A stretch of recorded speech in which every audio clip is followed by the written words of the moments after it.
जय जगन्नाथ मु दिवाकर दास आपण प्रणाम करुच्ची। आसंता जनवरी 23 पवित्र सरस्वती पूजा।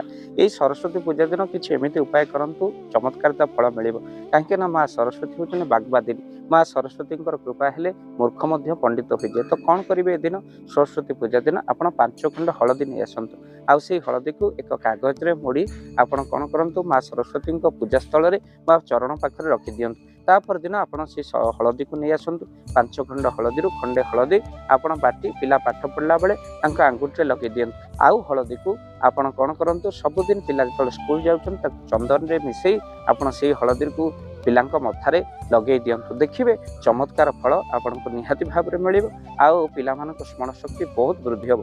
ये 5 खंड हलदी पिला पंडित करें कहीं माँ सरस्वती कृपा से हलदी देह पूजार्चना पर हलदी अखंड शक्ति रही है।